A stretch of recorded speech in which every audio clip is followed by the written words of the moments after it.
네, 요한계시록 4장 1절 말씀 보겠습니다. 2일 후에 내가 보니 하늘에 열린 문이 있는데 내가 들은 바 처음에 내게 말하던 나팔 소리 같은 그 음성이 가로되 이리로 올라오라. 이 후에 마땅히 될 일을 내가 내게 보이리라 하시더라. 아멘. 네, 그래서 오후에는 계시록 한 절 한 절 강의에 올리는 가운데 이번 달은 4장 1절부터가 순서가 되었기 때문에 4장 1절부터 말씀 강의에 올리겠습니다. 자, 요한계시록 4장은 그 제목이 요한계시록 4장의 제목은 영광 돌리는 하늘교회 조직. 아멘. 네, 영광 돌리는 하늘교회 조직입니다. 자, 우리가 교회하면 오늘 4장의 제목과 같이 하늘에도 교회가 있습니다. 네, 하늘에도 교회가 있는데 이 말씀은 히브리서 12장 23절에 하늘에도 교회가 있음을 알려주고 있습니다. 자, 한번 찾아볼까요? 히브리서 12장 23절입니다. 히브리서 12장 23절.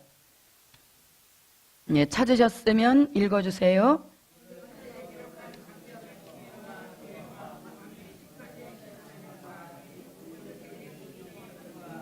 네. 자, 하늘에 기록한 장자들의 총회와 교회와 이렇게 돼 있죠.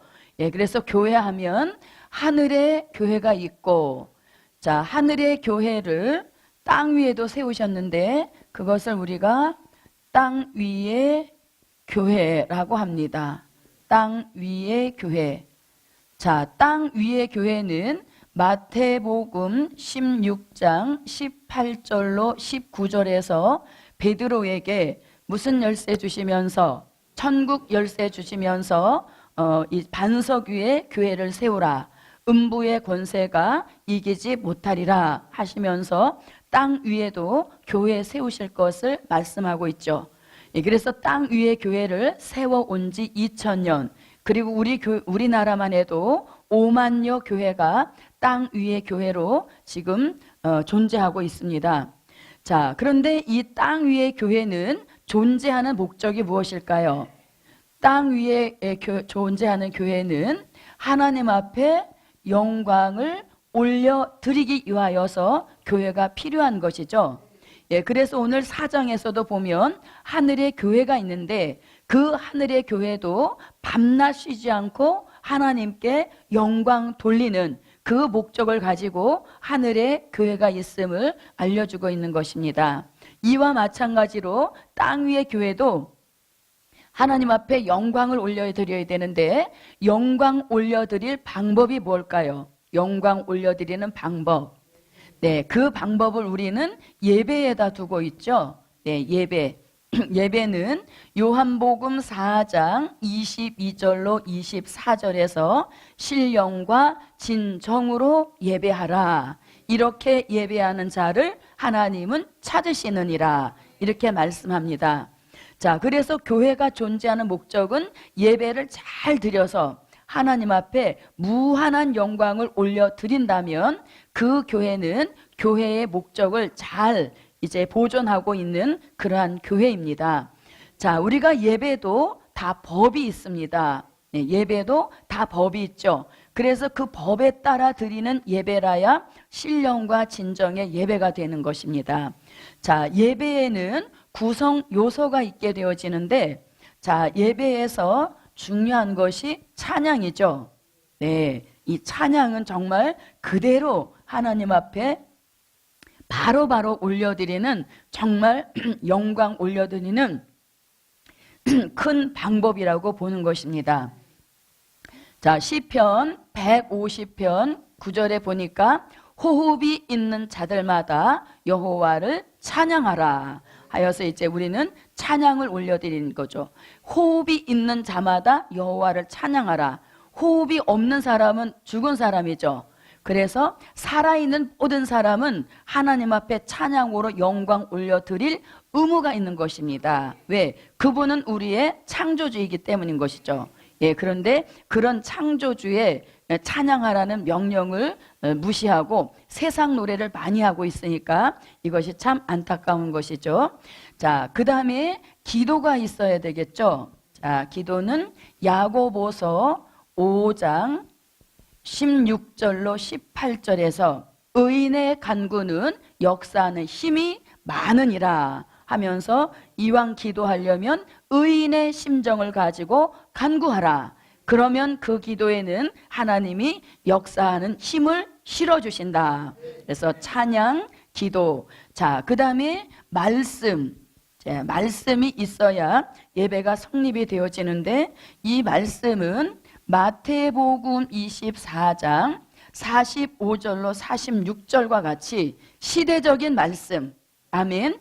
시대적인 그런 말씀을 가지고 영광을 올릴 때 시대적인 은혜를 부어주십니다. 아멘. 그래서 하나님은 항상 말씀 따라 말씀대로의 은혜를 주시는 겁니다. 그래서 시대적인 말씀을 이 강단에서 증거할 때 시대 맞는 은혜를 부어주시는 역사인 것이죠. 자, 그 다음에 빼놓을 수 없는 것이 연보입니다. 그래서 연보는 인색함이 없는 연보로 영광을 올리자. 아멘. 자, 구약에서 제사 제도를 왜 폐지했나요? 사람들이 매일같이 소잡고 양 잡아서 하나님 앞에 제사 드리다 보니까 가세가 기울어진다는 얘기인 겁니다. 예, 좋은 양은 다 잡아서 바치다 보니까 집안에는 상품이 없는 것만 남게 되어지잖아요. 그러니까 사람들이 꾀를 내는 겁니다. 그래서 소 잡고 양 잡으러 우리를 가죠. 우리 안에 딱 가서 어떤 게 제일 먼저 눈에 들어오겠습니까? 튼실하고 토실토실하고 건강한 양이 들어오겠죠. 그런데 그 건강하고 토실토실한 양이 들어오게 되면 눈을 꾹 감는 겁니다. 왜? 아, 난 저 양 못 봤어. 그렇게 하고 어떤 양을 찾아가요? 네, 병들고 꽁지 빠지고 눈먼 장애 있는 양을 찾아간단 말입니다. 자, 그 시대의 사람들이 병들고 눈멀고 꽁지 빠진 장애 있는 재물을 고르러 가는 것이나 오늘 우리가 지갑을 딱 열었을 때 10만 원권, 5만 원권 못 받다 하고 어떤 돈을 그래서 우리가 하나님 앞에 드릴 때는 인색함이 없는 그런 연보로 영광을 올리자. 그래서 이렇게 예배는 찬양, 기도, 말씀, 연보가 균형 있게 잘 조화가 돼서 올려 드릴 때 그 예배를 하나님이 받으시고 우리에게는 한량 없는 은혜를 내려주시는 줄 믿습니다. 자, 이렇게 이제 땅 위의 교회는 그 존재 목적 자체를 예배에다 두고 있는데 오늘날 교회가 많이 이렇게 좀 편파적인 그런 방법을 쓰고 있습니다. 예를 들어 보면 교회에 이벤트 행사를 많이 하잖아요. 뭐 바자회도 열고 경로잔치도 하고 결혼식도 하고 이런 많은 이벤트 장으로도 사용이 되어지는데 사실상 그런 것은 땅 위에 교회를 세우신 하나님의 목적에는 위배가 되는 것입니다. 그래서 이제라도 우리는 우리가 섬기는 교회가 오직 예배만을 드릴 수 있는 그런 성전이 될 때 그 성전에 예수님이 왕래하시고 예수님이 접수하신 그런 교회가 되게 하실 줄 믿습니다.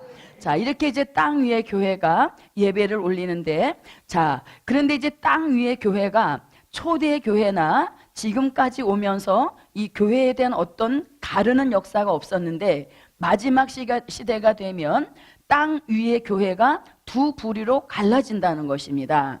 그게 무슨 말씀이냐면 요한계시록 12장 1절로 6절에서는 해를 입은 한 여자가 있는데 이 해를 입은 여자를 이름하여서 신령한 영적 교회라고 합니다. 신령한 영적 교회.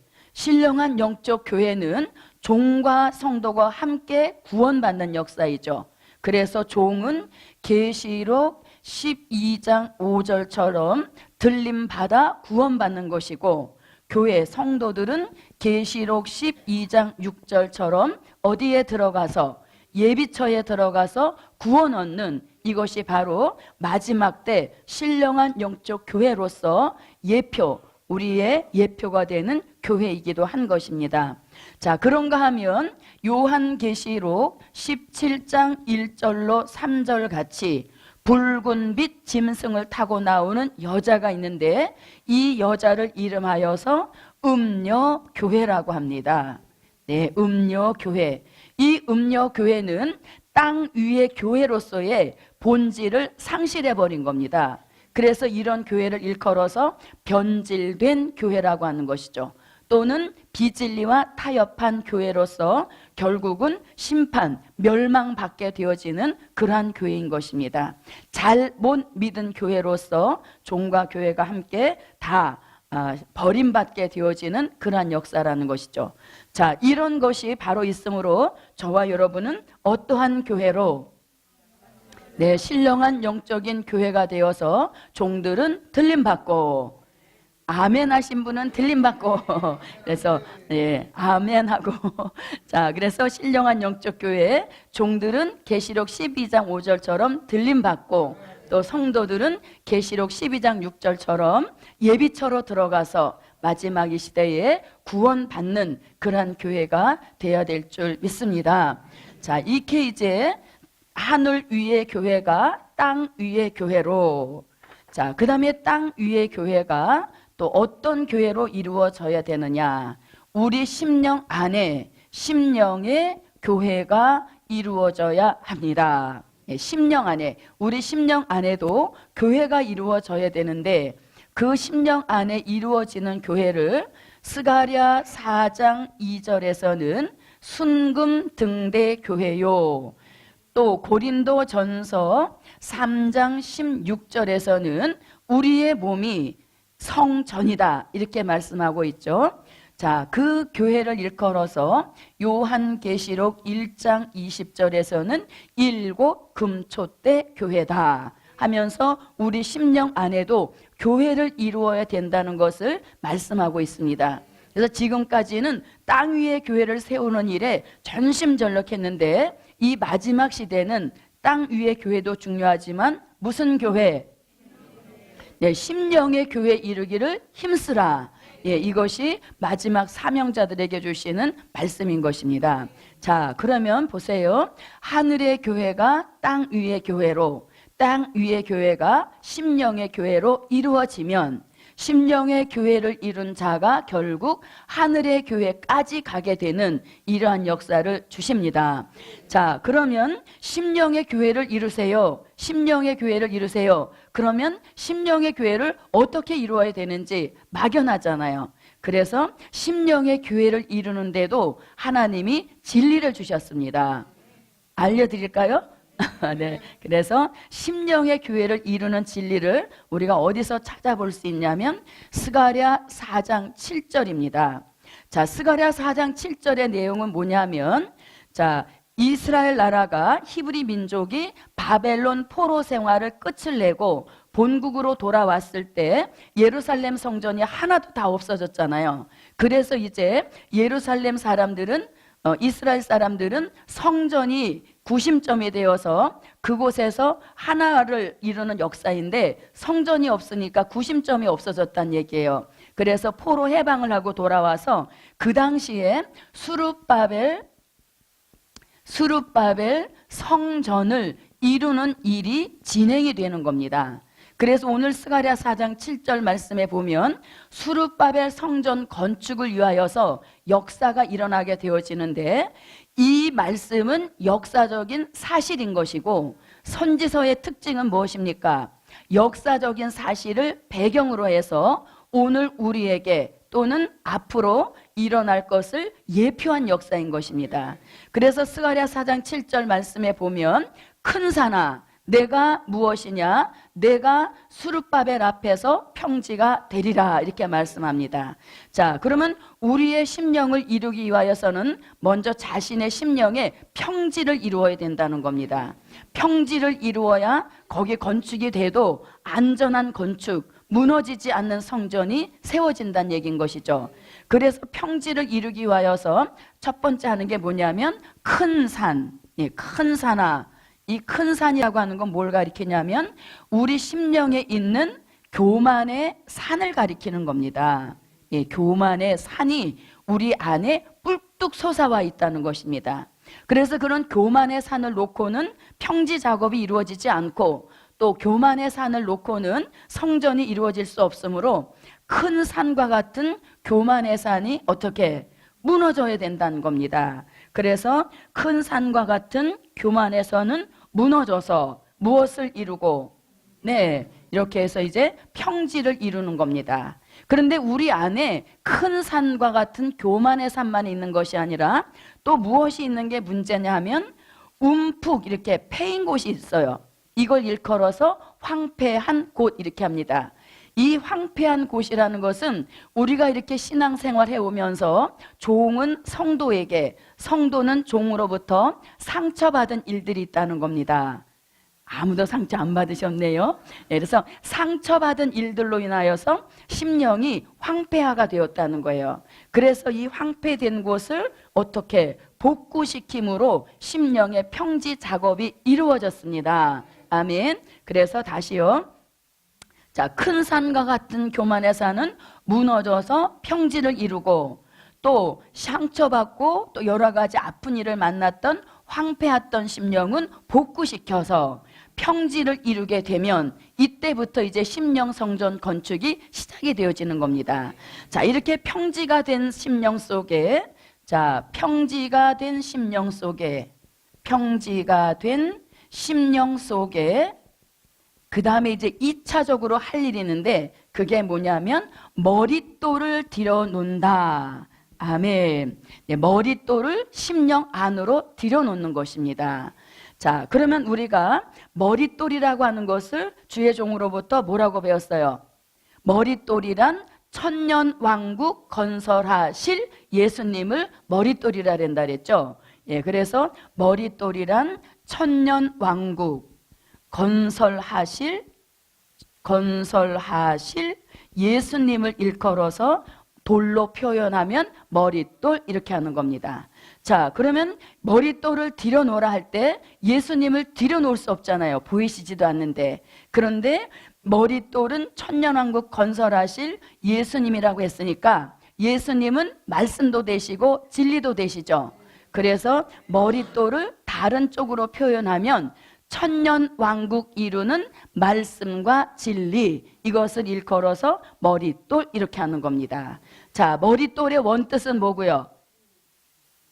천년왕국 건설하실 예수님. 또 이걸 약간 우리한테 표현하면 천년왕국 이루는 말씀과 진리를 머릿돌이라고 하는 겁니다. 한마디로 하면 될 일의 말씀이라는 거예요. 그래서 될 일의 말씀을 아멘, 아멘 하면서 받아들이면 그것이 결국 무엇을 들여놓은 것 같아요?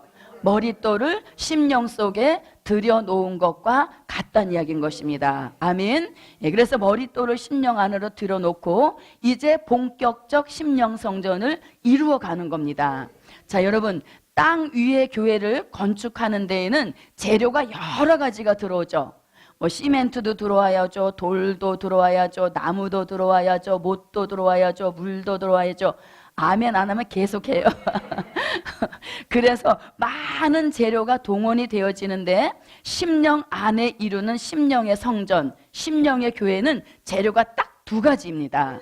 딱 두 가지 있는데 그게 뭐냐면 예언의 말씀과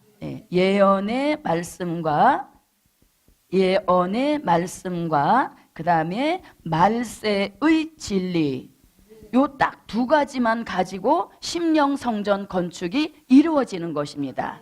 그래서 평지가 된 심령 속에 머릿돌을 들여놓고 그 다음에 말씀 하나, 진리 하나, 말씀 하나, 진리 하나, 이렇게 한 켜 한 켜 마치 벽돌을 쌓아 올리는 것처럼 이렇게 쌓아 올려가면 그 말씀의 역사가 아구까지 채워지면 이것이 곧 심령의 성전을 완성한 것입니다. 아멘. 이것이 바로 심령의 성전을 이루는 진리인 것입니다. 그래서 저도 여러분, 자 보세요.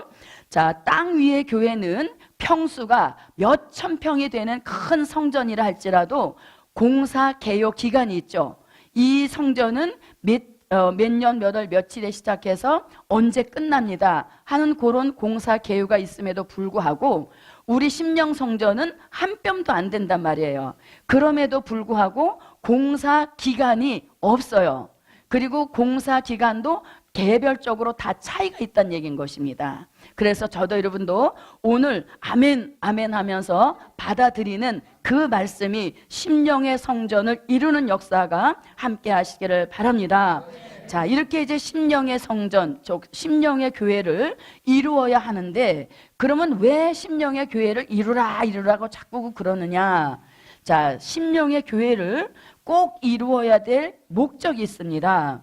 그 목적이 뭐냐면 요한계시록 11장에 보니까 심령의 성전과 제단과 경배하는 자를 이루었는지 청량하여서 청량받은 그들에게는 계시록 11장 3절로 6절 같이 무엇하는 종을 만드신다?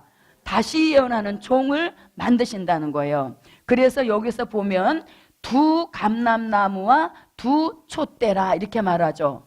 그 두 촛대라는 뜻이 심령의 성전을 이룬 종이다. 심령 성전을 이루고 청량받아 나오는 종으로서 다시 예언하게 하신다. 이렇게 말씀하는 겁니다. 그래서 심령의 성전을 이룬 종들 무엇하는 종으로 만드신다?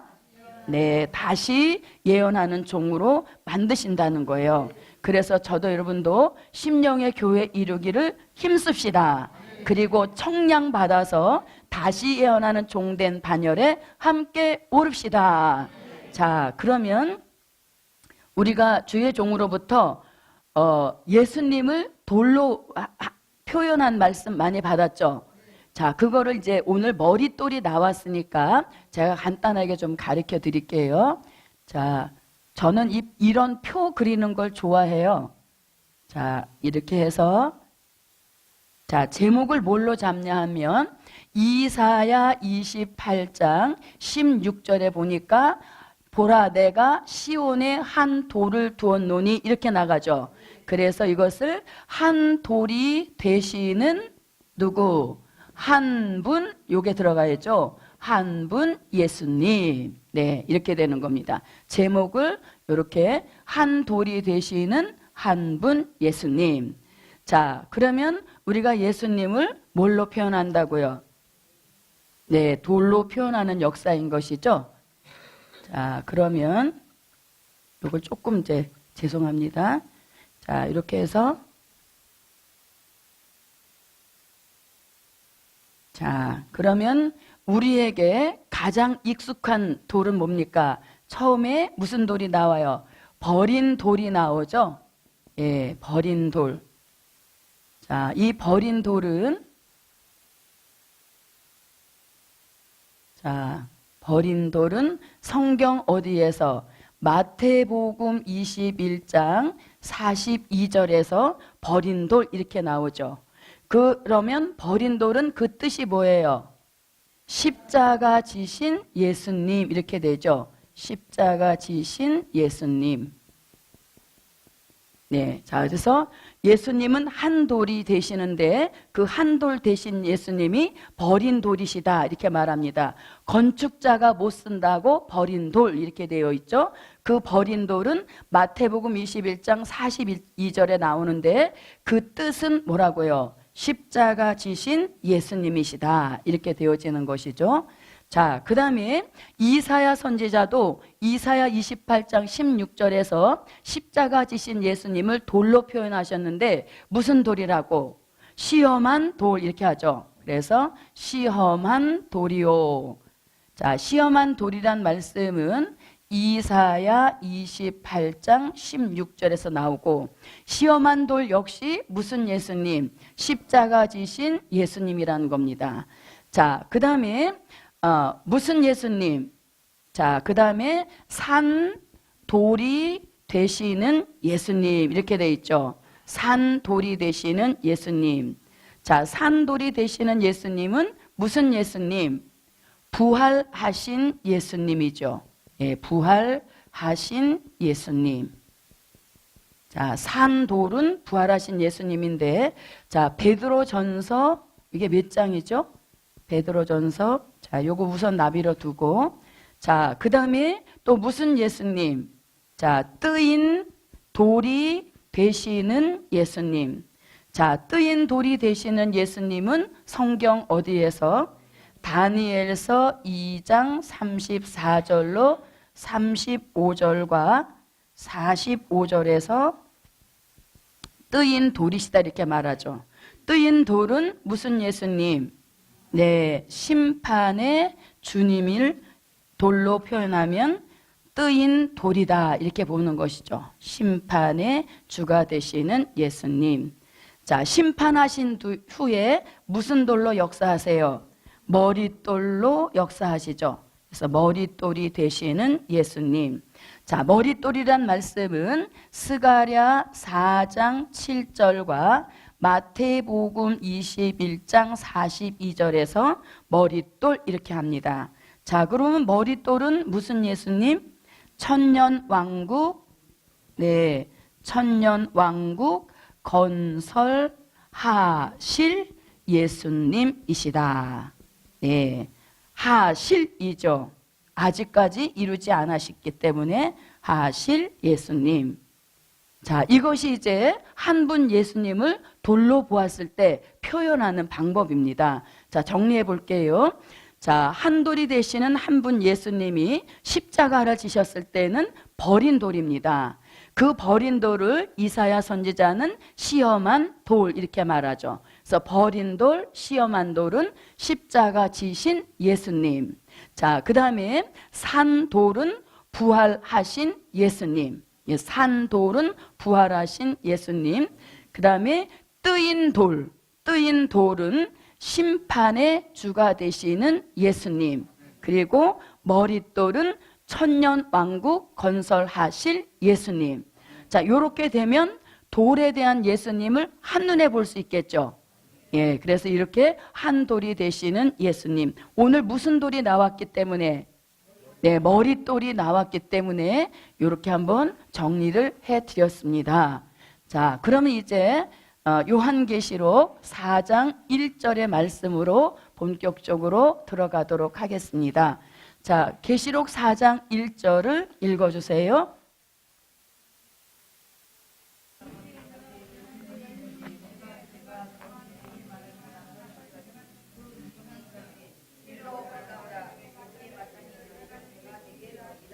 네, 자, 2일 후에 내가 보니 이렇게 합니다. 자, 내가 보니, 누가 보니?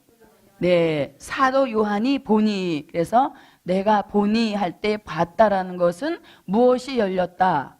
눈이 열렸다 이렇게 보는 것이죠. 눈이 열렸다. 저와 여러분의 눈도 열려야 되겠죠. 예, 눈이 열려야 하늘 교회를 보게 된다는 것입니다.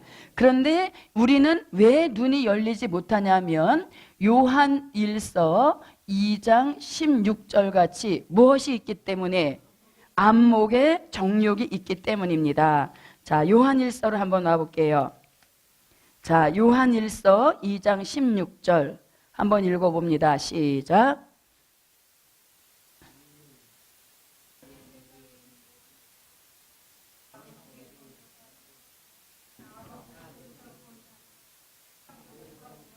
네, 안목의 정력이 우리에게 가려있기 때문에 눈이 열리지 않아서 어떠한 신령한 영의 세계를 볼 수 없다는 것입니다. 그래서 저도 여러분도 이 말씀을 통해서 자꾸 안목의 정력을 씻어내야 된다는 겁니다. 그래서 세상, 땅의 것만을 보던 눈이 하늘의 것을 볼 수 있는 그러한 눈으로 열려져야 되는 역사인 것이죠.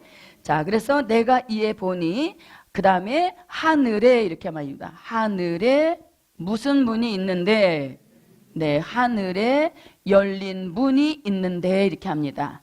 자, 하늘에 열린 문이 있는데 라고 하는데, 이 열린 문의 축복은 이미 어디서 말씀하고 있냐면 요한계시록 3장 7절로 8절에서 라오디게아 교회에 나타나신 예수님이 무엇을 가지고 오셨어요? 네, 다윗의 열쇠를 가지고 라오디게아 교회에 나타나셨죠. 그래서 다윗의 열쇠를 가지고 열면 닫을 자 없고 닫으면 열 자 없는 이런 열쇠의 축복이 다윗의 열쇠인 겁니다. 그러면서 내가 내 앞에 열린 문을 두었으니, 아멘. 그래서 저와 여러분 앞에도 우리 예수님이 우리가 뭘 가지고 있으니까, 다윗의 열쇠를 가지고 있으니까 문을 열어주시는 이런 역사를 내려주실 줄 믿습니다. 예, 그래서 이렇게 다윗의 열쇠로 열린 문의 열쇠, 열린 문의 축복을 말씀하시고 바로 4장 1절에 와서 하늘에 열린 문이 있는데 이렇게 말씀합니다. 자, 하늘의 문이 열려지면서 사도 요한에게 어떤 변화가 왔냐면 사도 요한의 영계가 아주 최상의 영계 축복에 도달할 수 있는 그 출발점이 열린 하늘의 문을 통하여서인 겁니다. 그래서 저도 여러분도 사도 요한의 진정한 형제가 되기 위하여서는 우리에게도 하늘의 문을 열어주셔서 우리들의 영계가 사도 요한과 같은 최상의 영계 축복에 도달하는 그런 역사를 받읍시다. 자, 그런데 우리가 성경에 계시록부터 요한계시록에 창세기로부터 요한계시록에 하나님이 어떤 큰 역사와 축복을 주실 때는 하늘의 문을 열어두시고 그 열린 하늘의 문을 통하여서 축복해 주신 것을 볼 수 있습니다. 자, 이제 야곱이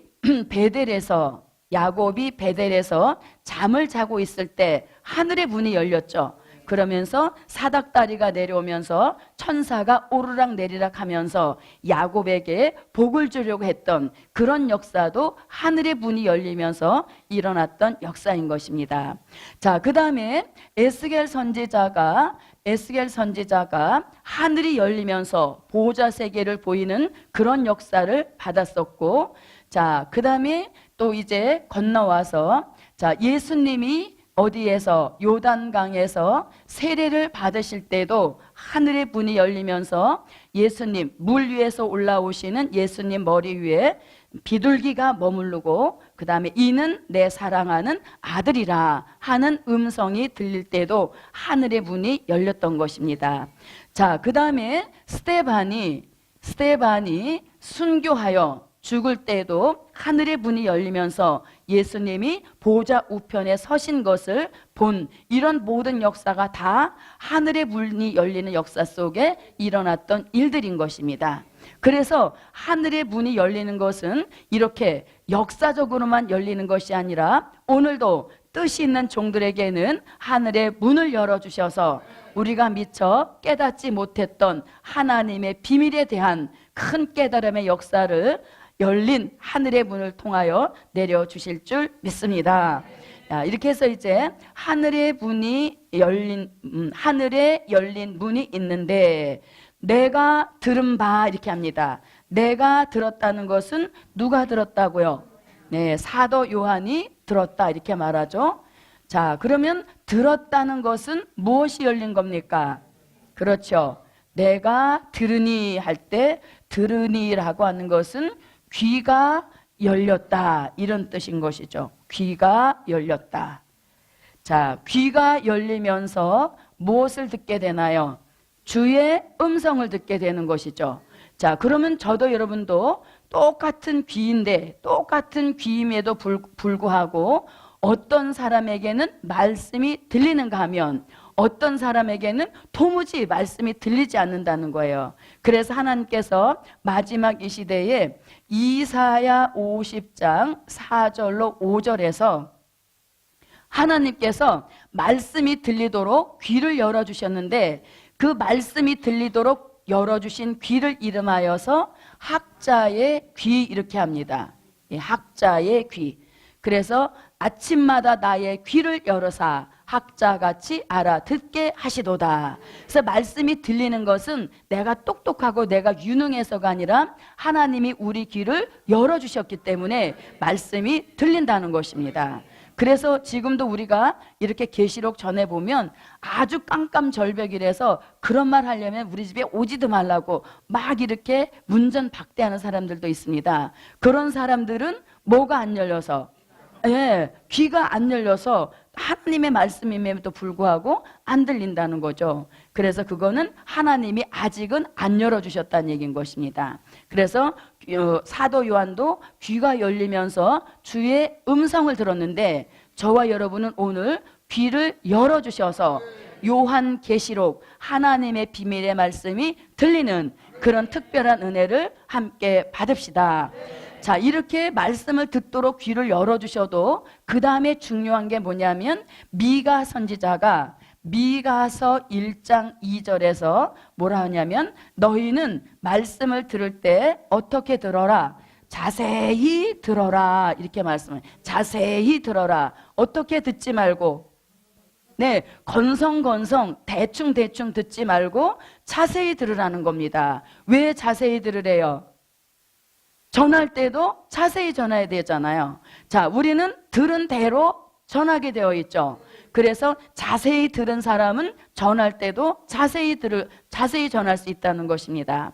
그래서 이렇게 자세히 들어라. 자, 그 다음에 또 요한계시록에서도 귀 있는 자 하면서 7번씩이나 귀에 대한 강조를 하는 겁니다. 그만큼 이 예언의 말씀은 이 열어주신 귀의 소유자들이 분별이 되어 있다는 것이죠. 자, 그래서 요한계시록 2장 7절과 11절과 그 다음에 17절과 29절 등에서 귀 있는 자 이렇게 말씀합니다. 또 요한계시록 3장 4절에서 13절에서 22절에서 몇 번씩 7번씩 귀 있는 자 이렇게 말씀하시는 겁니다. 그래서 저도 여러분도 우리의 귀가 무슨 귀다? 네, 그래서 자, 자기 귀 좀 한번 쓰다듬으면서 아, 복된 귀다. 우리의 귀가 복 있는 귀인 것이죠. 만약에 귀가 안 들리도록 막아 놓으셨어 봐요. 우리가 이 시대에 이런 최상의 말씀을 어떻게 들을 수 있겠습니까? 그래서 이렇게 사도 요한에게도 귀를 열어주셔서 주의 음성이 들렸는데 오늘 저와 여러분은 무엇이 들려지도록, 네, 될 일의 말씀 하나님의 비밀이 들려지도록 우리들의 귀를 계속적으로 열어주시고 한 번 열어주신 귀 다시 닫히지 않는 역사가 우리 모두에게 함께 하시기를 바랍니다. 자, 이렇게 해서 이제 처음에 내게 말하던 나팔 소리 같은 그 음성 이렇게 말합니다. 자, 내가 이에 보니 하늘에 열린 문이 있는데 처음에 이렇게 하죠. 처음에 내게 말하던 무슨 소리? 나팔 소리 같은 큰 음성이 가로되 이렇게 말합니다. 그러면 처음에 내게 말하던 나팔 소리 같은 음성이라고 하는 것은 어디를 가리키냐면 요한계시록 1장 10절에서 주의 날에 사도 요한이 성령에 감동하여서 자기 뒤에서 나는 나팔 소리 같은 음성을 들으려고 몸을 돌이켰다 이렇게 하죠. 그래서 그 나팔 소리 같은 음성은 곧 누구의 음성이에요? 네, 반모섬에 찾아오신 주님의 음성이었다는 것이죠. 예, 주님의 음성이었다는 겁니다. 자, 사도 요한은 성령의 감동 속에 주님의 음성이 들렸다면 오늘 저와 여러분은 성령의 감동을 통하여서 될 일의 말씀이 들려져라. 그래서 우리는 주의 음성, 자, 주의 음성도 성령의 감동 속에 자연스럽게 들릴 때 그게 주의 음성인데 들어야지 이래서 들리는 것은 잘못된 것을 들을 수도 있다는 얘기인 것입니다. 그리고 우리는 이미 주님의 음성을 다 말씀으로 다 기록을 해 놓으셨기 때문에 또 따로 그렇게 음성을 들으려고 애쓸 필요가 없다는 얘기인 거죠. 그러다가 영적인 사고를 유발하는 것입니다. 그래서 가장 정확한 음성은 말씀으로 듣는 음성이란 얘기인 것입니다. 자, 그래서 이렇게 나팔 소리 같은 그 음성이 가로되 이렇게 말합니다. 자, 가로되, 그 다음에 이제 들리신 주님의 음성의 내용입니다. 자, 주님의 음성의 내용이 뭐예요? 이리로 올라오라 이거죠. 예, 주님의 음성이 들렸는데 웅웅웅 이렇게 들린 것이 아니라 주의 음성이 내용이 또박또박하게 들렸다는 겁니다. 그래서 저도 여러분도 말씀이 그냥 소리로만 들려서는 안 되고 그 말씀 안에 품고 있는 하나님의 뜻이 들려야 된다는 얘기인 것이죠. 그래서 주님의 음성이 웅웅 이렇게 든 것이 아니라 아주 정확하게 내용이 들렸는데 그 내용이 뭐라고요? 이리로 올라오라. 이것이 이제 사도 요한에게 들려주신 주의 음성의 내용이 되는 것입니다. 자, 이리로 올라오라. 자, 이렇게 이제 이리로 올라오라 이렇게 말씀을 하는데, 자, 이리로 올라오라 이런 말씀이 요한계시록에서 2번이 나옵니다. 오늘 본문 요한계시록 4장 1절에서도 나오고 또 하나는 어디서 나오게 되어지냐면 요한계시록 11장 12절에서 이리로 올라오라 이렇게 음성이 들립니다. 자, 올라오라는 음성 자체는 똑같이 예수님의 음성인 것이고 또 이리로 올라오라는 글자 자체도 똑같지만 불러 올리시는 대상은 완전히 틀린 것입니다. 자, 4장 1절에서 이리로 올라오라는 것은 누구를 불려 올리시는 거예요? 그렇죠. 사도 요한, 어디에 가 있는? 네, 반모섬에 가 있는 사도 요한을 올라오라는 뜻인데, 자, 어떻게 올라오라는 겁니까? 몸은 그냥 반모섬에 두시고 그 안에 영혼만 불러 올리시는 것이죠. 예, 그래서 몸은 그냥 두시고 사도 요한의 영혼만 불려 올리시는 그 역사를 이루시려고 이리로 올라오라 이렇게 하는 겁니다. 그런데 어떤 분은 4장 1절에서 이리로 올라오라 하니까 이것이 휴거다 해서 환난 전 휴거를 주장하는 분들도 계시는데, 예, 그것은 잘못 오해된 말씀인 것이죠. 그래서 4장 1절에서 이리로 올라오라 하는 것은 사도 요한의 영혼을 불러 올리시기 위한 주의 음성이라는 것입니다. 자, 그 다음에 계시록 11장 12절에서도 이리로 올라오라 하는 음성이 들리는데, 이때 이 음성을 듣는 사람은 누구예요? 네, 자, 다 말씀해 주신 것이 다 답이 맞아요. 자, 그러면 계시록 11장 12절에서 이리로 올라오라 하는 음성을 듣기 위하여서 어디서부터 출발이 되어지냐면 요한계시록 7장 1절로 4절 같이 무슨 인을 맞은 종들이, 네, 하나님의 인맞은 종들이 요한계시록 10장 8절로 10절 같이 작은 책의 말씀을 꿀과 같이 달게 먹고, 아멘, 작은 책의 말씀을 꿀과 같이 달게 먹고 어디까지 채워서? 아구까지 채워서 딱 차게 되어지면 그때로부터 계시록 10장 11절 같은 다시 예언에 들어가는 것입니다. 아멘. 자, 그러면 다시 예언은 무엇이라 그랬어요? 다시 예언이란 주의 재림을 외치는 것이라 그랬죠. 다시 예언은 주의 재림을 외치는 것. 그러니까 우리 주님은 도적같이 오시는 게 아닌 것입니다. 자, 초림에 주님이 오실 때도 어느 날 갑자기 오신 것이 아니라 이사야 선지자의 예언이 있었죠. 그 예언을 성취하기 위하여서 마태복음 1장에서 탄생이 되시는데, 예수님이 공생애를 시작하시기 전에 먼저 누구를? 세례 요한을 보내서 그 길을 평탄케 예비했잖아요. 그래서 재림의 주님이 오시는 것도 같은 그런 역사 속에 오시게 되는 겁니다. 그래서 주님이 오시기 전 3년 반 동안 택함 입은 종들, 입맞은 종들을 전 세계에 보내서 다시 예언을 하게 하시는 겁니다. 그 다시 예언을 1260일 동안 하게 되어지는데, 1260일이 채워지기 전 3일 반 전에 무적행으로부터 올라온 짐승에게 죽임을 당하게 되는 겁니다. 이때는 미련 없이 죽어야 돼요. 아멘. 이때 안 죽으려고 막 꽁무니 빼다 보면 무엇을 못해요? 그렇죠. 그래서 이때는 아주 빨리 죽여달라. 나를 빨리 죽여달라. 막 사정을 해야 됩니다.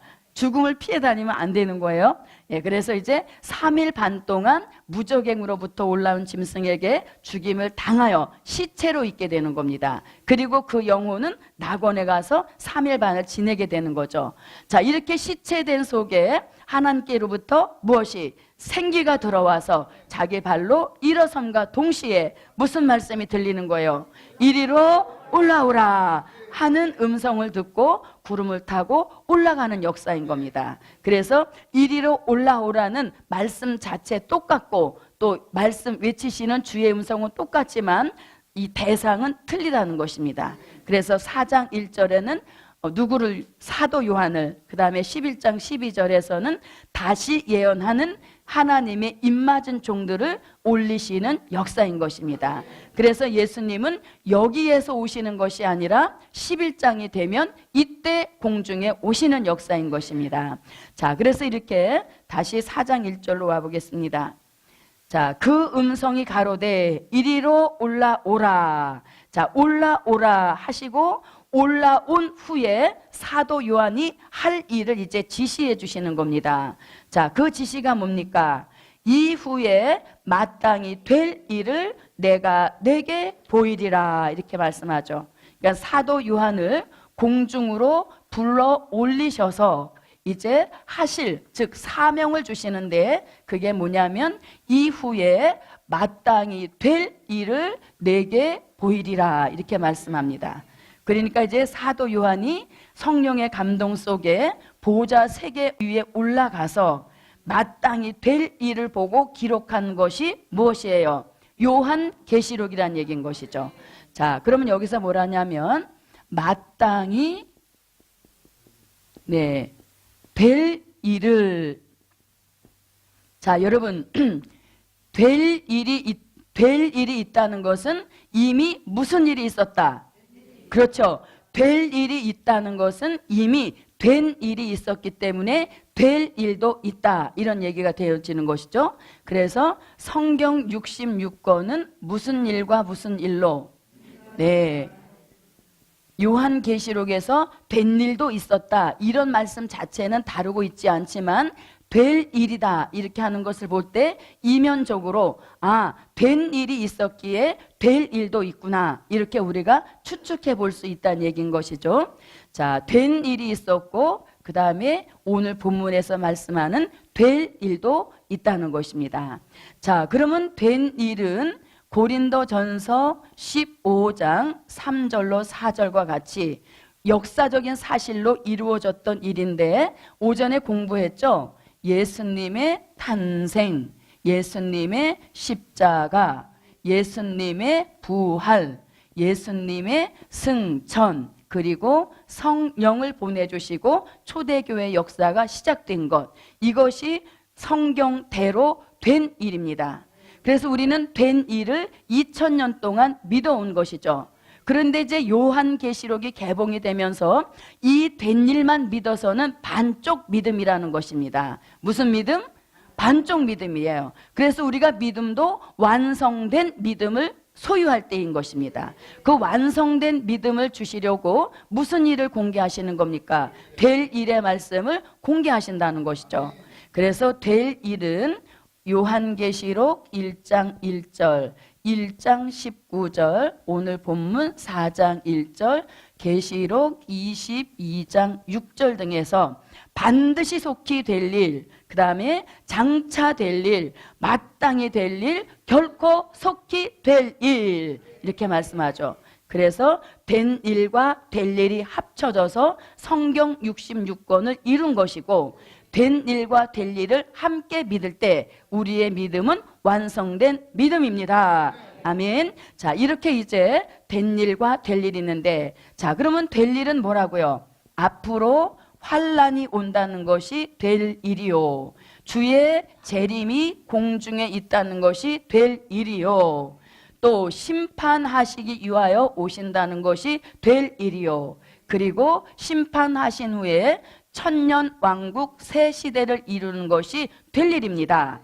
그리고 앞으로 우리가 들어가서 영원히 하나님 아버지의 얼굴을 보면서 영생하게 될 곳을 일컬어서 뭐라고? 무궁천국 이루는 역사가 될 일입니다. 아멘. 그래서 우리는 이제 될 일의 말씀을 좀 더 밝히 알자 하는 의미에서 이 세미나를 열고 있는 것입니다. 자, 될 일 하니까 된 일은 없어도 된다, 된 일은 무시해도 된다, 이런 뜻은 절대 아닌 겁니다. 자, 된 일이 있으므로 무엇이 있는 거예요? 될 일이 있는 것이죠. 또 된 일만 존재해서 완성이 안 되기 때문에 될 일이 같이 합쳐져야 된다는 얘기인 겁니다. 그래서 어떤 게 더 귀중하다 이렇게 따지는 것은 좀 어리석은 것입니다. 단 시대적으로 볼 때 필요성이 이제는 될 일의 필요성을 더 요구하는 시대다 이렇게 보는 것이죠. 그래서 합쳐진 것이 성경 66권을 완성한 것입니다. 아멘. 그래서 이제 사도 요한이 성령의 감동 속에 그 몸은 밤모섬에 있고 그 영혼이 이리로 올라오라 하는 음성을 듣고 올라가서 이제 마땅히 될 일을 기록하는 그런 역사가 이제 그런 역사 속에 탄생된 것이 요한계시록인 것입니다. 자, 될 일 5가지 역사 시작.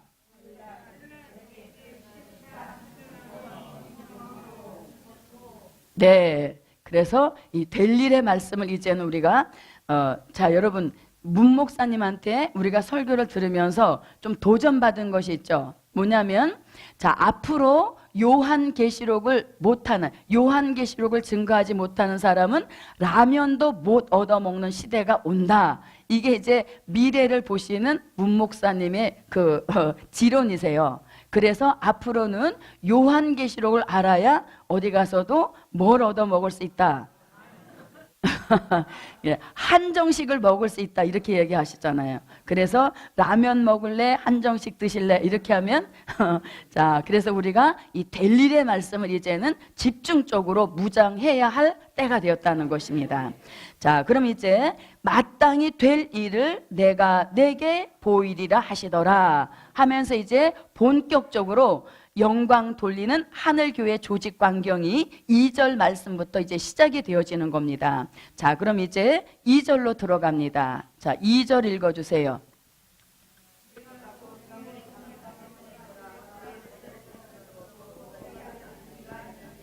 네. 자, 내가 곧 성령에 감동하였더니 이렇게 말합니다. 성령에 감동하였더니 이렇게 말씀하죠. 자, 그러면 사도 요한은 밤모섬에서 성령의 감동을 2번 받게 됩니다. 그것을 우리가 편의상 1차 성령의 감동, 2차 성령의 감동 이렇게 나누어 보는데, 자, 1차 성령의 감동은 어디서 받았느냐? 요한계시록 1장 10절에서 받았고, 그 다음에 2차 성령의 감동은 오늘 요한계시록 4장 2절에서 받게 되는 것입니다. 자, 근데 1차 성령의 감동을 받았을 때와 2차 성령의 감동을 받았을 때 사도 요한에게 나타나는 어떤 그런 영적인 변화가 있습니다. 자, 1장 10절로 한번 와보겠습니다. 자, 1장 10절 찾으셨으면 읽어주세요.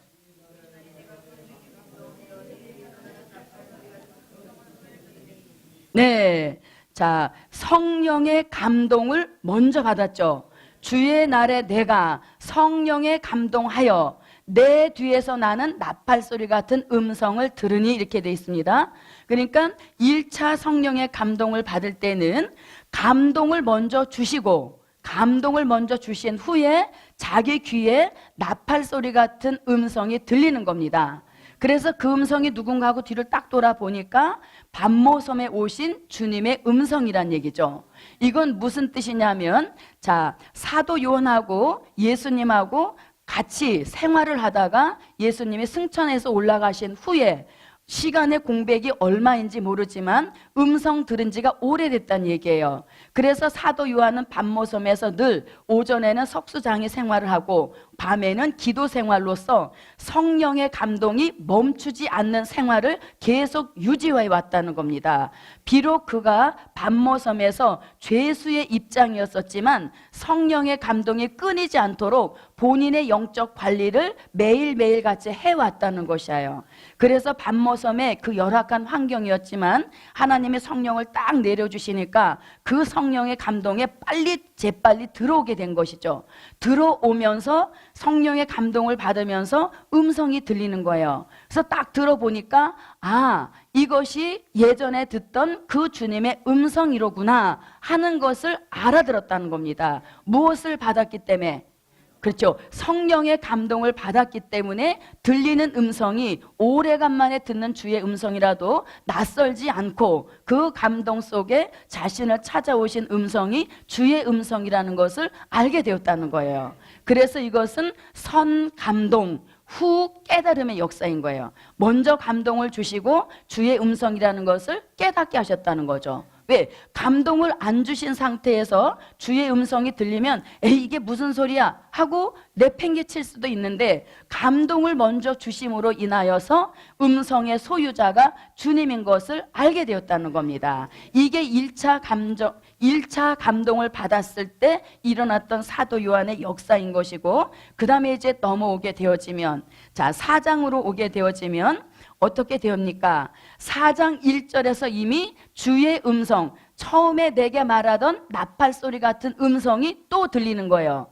그런데 이때는 이미 성령의 감동을 받아서 주의 음성에 감별이 됐단 말이에요. 그래서 감동을 또 주시지 않아도 음성이 딱 들리면 이건 내가 먼저 들었던 그 주님의 음성이로구나, 같은 음성이로구나 하는 것을 감동 없이도 깨달을 수 있다는 얘기인 거예요. 그것이 1차 감동과 2차 감동의 차이점이라고 보는 겁니다. 그래서 감동 속에 이제 자신이 할 일을 이제 받아서 적게 되는 역사인 것이죠. 자, 그러면 여러분 잘 들어보세요. 우리가 요한계시록도 첫 입문을 할 때, 요한계시록 첫 발을 내어 드릴 때 가장 중요한 게 뭐냐면 성령의 감동입니다. 성령의 감동을 주셔야 이 요한계시록의 말씀이 이 시대에 진짜 하나님이 공개하시는 참 진리로구나 하는 깨달음을 받게 된다는 것이에요. 그래서 이 요한계시록은 딱 들어갈 때 제일 중요한 게 성령의 감동입니다. 그래서 7교회에 똑같이 주시는 말씀, 성령이 교회들에게 하시는 말씀을 들을지어다, 성령의 강조를 계속하고 있는 것이죠. 그래서 이 요한계시록은 성령의 감동 없이는 풀어서는 안 된다. 왜? 기록한 사람들이 감동 속에 기록했기 때문에 푸는 사람들도 기록한 자가 받았던 그 성령의 감동, 그 차원, 똑같은 차원의 감동을 받아야만 올바른 강해가 된다. 이런 성립이 되어지는 것입니다. 그래서 사도 요한은 1차 성령의 감동, 먼저 성령의 감동을 주시고 오래간만에 들었지만 그 음성이 낯설지 않았고 이게 주의 음성이라는 것을 깨달았다는 겁니다. 그리고 2차 감동에 가서는 이제 감동을 주시지 않아도 딱 들으면 이건 주의 음성, 거부하지 않는다는 거죠. 그래서 우리도 처음에 성령의 감동 속에 이 계시록이 참 진리로구나 하는 깨달음이 오면 그때부터는 계속적으로 거부 반응 없이 저절로 성령의 감동 속에 계시록이 이해가 되어지고 깨달아지는 그런 역사를 내려주신다는 겁니다. 아멘. 그래서 1차 성령의 감동, 2차 성령의 감동. 자, 보세요. 감동, 성령의 감동을 받는 횟수 1차 성령, 2차 성령 횟수가 더해갈수록 사도 요한의 영계에 큰 변화가 오는 거예요. 보세요.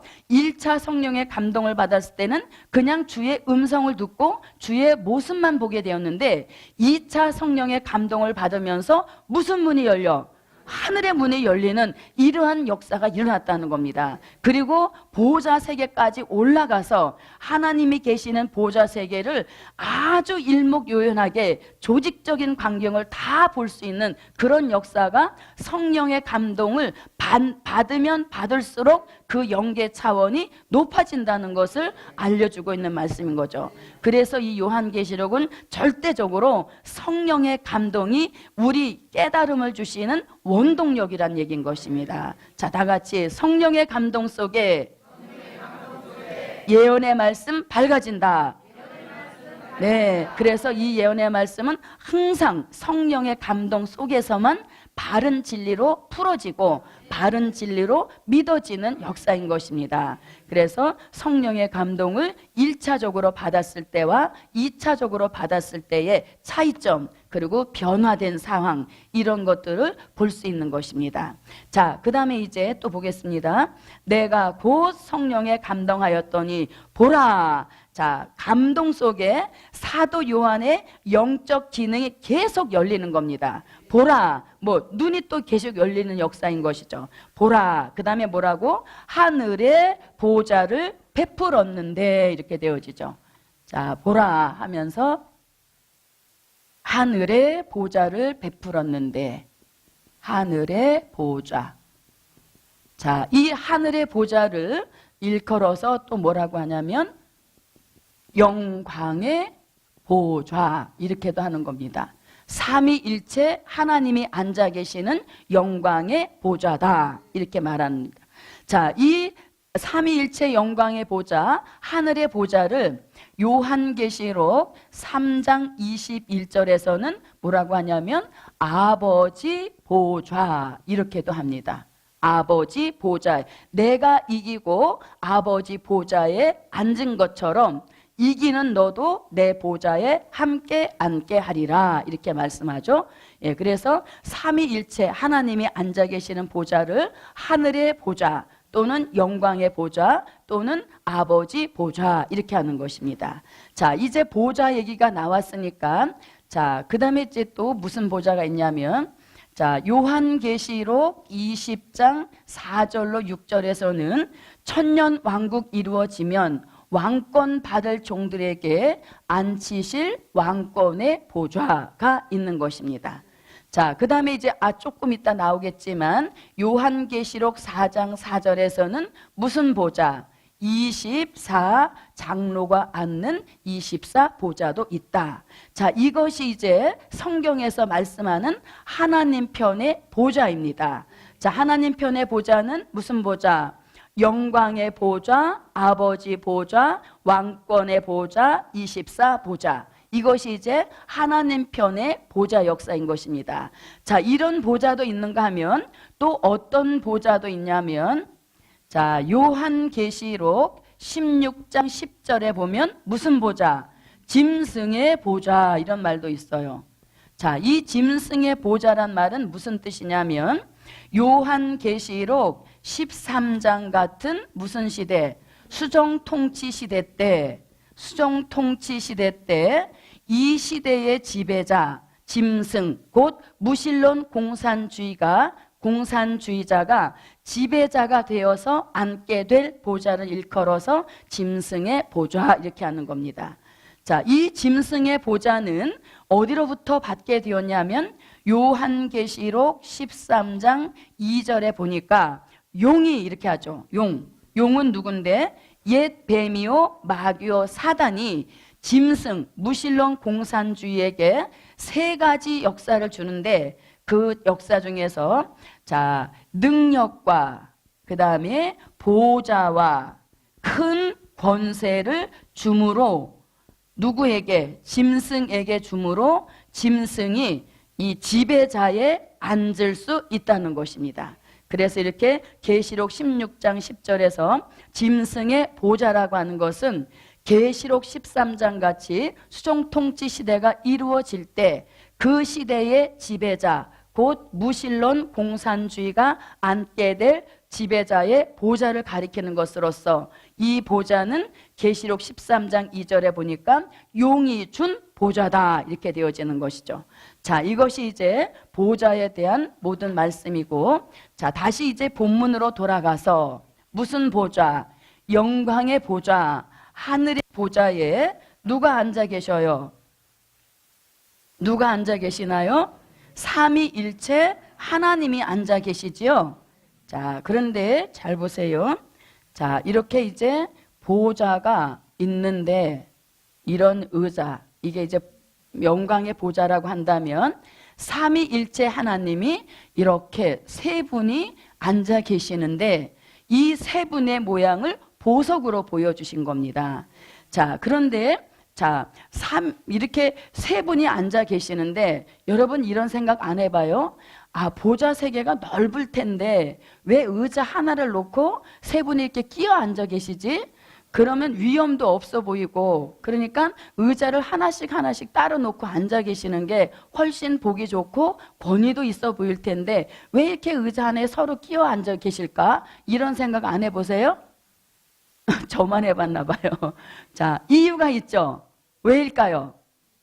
그렇죠. 삼위일체 동등하신 하나님이다. 이것을 증명해 주시려고 의자 하나에 세 분이 앉아 계신다는 거예요. 그냥 뚝뚝 떨어져서 의자 하나씩 차지하고 계셔도 됨에도 불구하고 의자는 하나 위에 이렇게 세 분이 똑같이 앉아 계신다는 것은 삼위일체 하나님은 동등하시다. 그것을 나타내시기 위한 역사라는 것입니다. 자, 우리가 주일학교 때 이런 생각했죠. 하나님이 제일 높은 분이야. 이렇게 생각하고 그 다음에 예수님이고 성령님이 제일 낮아. 이렇게 생각했던 기억 없어요? 예, 주일학교 애들은 그런 생각 가지고 있어요. 왜냐하면 하나님 할 때 늘 이렇게 하고 했거든요. 그러니까 하나님이 제일 높은 분인 줄 안단 말이에요. 아, 어떠면 우리 어른들 중에도 그런 고정관념 있으신 분들 있을지 몰라요. 그래서 그런 것을 없애주시려고 보호자는 하나인데 세 분이 나란히 앉아 계시다라는 것은 누가 높고 누가 낮다는 그런 것을 없애시기 위하여서, 즉 하나님 세 분은 동등하시다. 예, 그래서 하나님, 성령님, 예수님은 삼위일체시다 라는 의미로 보좌 위에 세 분이 앉아 계신 이런 역사를 보여주신 것입니다. 아멘. 자, 그런데 이렇게 세 분의 모양을 정말 하나님은 이렇게 생겼더라, 이렇게 나타내 주시지 않고 뭐라고? 자, 성경으로 와보세요. 자, 내가 곧 성령에 감동하였더니 보라, 하늘에 보좌를 베풀었고 그 보좌 위에 앉으신 이가 있는데 앉으신 이 모양이 무엇과 같고? 네, 벽옥과 같고, 그 다음에 홍보석 같고, 그 위에 무지개가 있는데 녹보석 같더라, 이렇게 되어지죠. 그래서 삼위일체 하나님을 보석으로 보여주셨습니다. 아멘. 자, 벽옥, 홍보석, 녹보석. 자, 그럼 이렇게 벽옥, 홍보석, 녹보석 이렇게 되어 있는데 우리가 벽옥을 뭐라고? 성부 하나님 이렇게 하죠. 성부 하나님, 여호와 이렇게도 합니다. 자, 그러면 벽옥을 성부 하나님이라고 할 수 있는 성경적 근거를 우리가 계시록 21장 11절을 한번 가볼게요. 계시록 21장 11절입니다.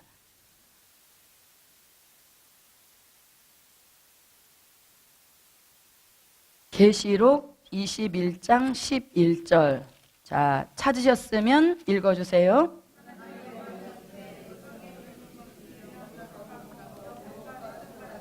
네, 하나님의 영광이 있음에 지극히 귀한 보석 같고 벽옥 같더라, 이렇게 말하죠. 하나님의 영광, 벽옥. 그래서 벽옥을 성부 하나님 여호와 이렇게 하는 겁니다. 자, 그 다음에 홍보석. 홍보석은 우리가 성령님 이렇게 하죠. 성령님 이렇게 합니다. 자, 이 성령님은 이사야 4장 4절에서 심판하는 영과 무슨 영? 소멸하는 영이시다 이렇게 말씀하죠. 그 다음에 히브리서 12장 29절에서는 뭐라고? 우리 하나님은 소멸하는 불이시다. 그래서 홍보석을 일컬어서 성령님 이렇게 하는 겁니다. 자, 그 다음에 녹보석. 녹보석은 자, 성자 예수님 이렇게 하는 것이죠. 성자 예수님. 자, 그러면 녹보석을 우리가 성자 예수님이라고 할 수 있는 것은 시편 52편 8절에서 다윗이 뭐라고? 나는 하나님의 집에 있는 푸른 감람나무 같음이요 이렇게 말하죠. 그 푸른 감람나무를 로마서 11장 17절에서 예수님은 참 감람나무 되신다. 그래서 녹보석은 성자 예수님을 일컫는 그런 보석의 역사인 것입니다. 그래서 벽옥의 여호와, 홍보석 성령님, 녹보석 주 예수. 그래서 우리 기도원에 와보시면 보신 분들은 보셨죠? 십자가 탑을 이렇게 세우는데 세 가지 색을 했죠.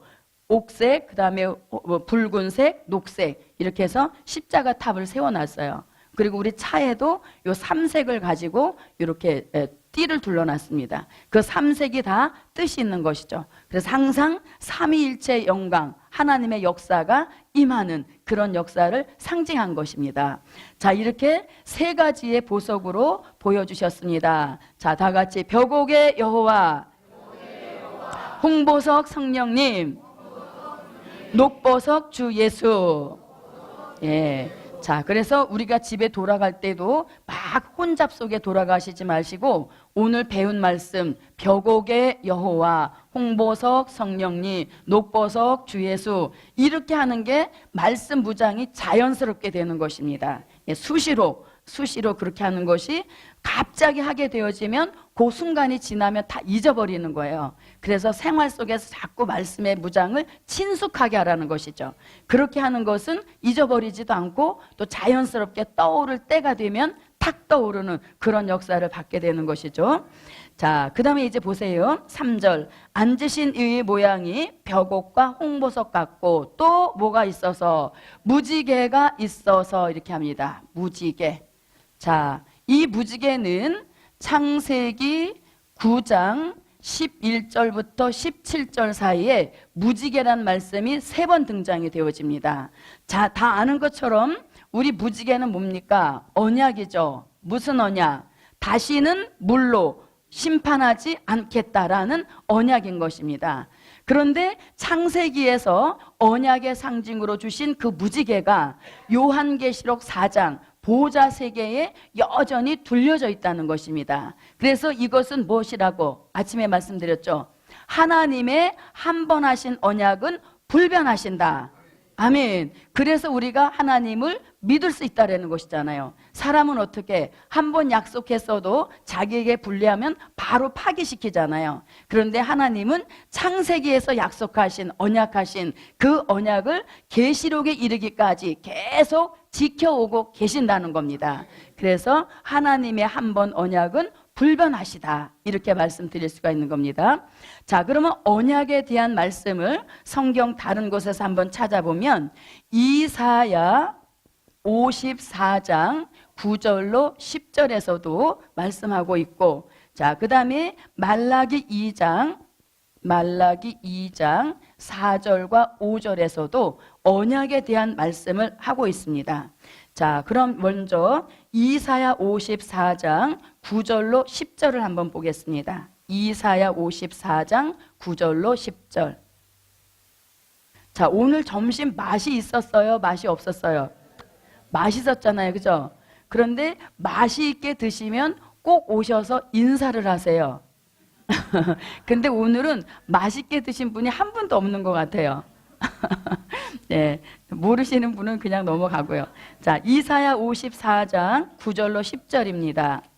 이사야 54장 9절로 10절 읽어주세요.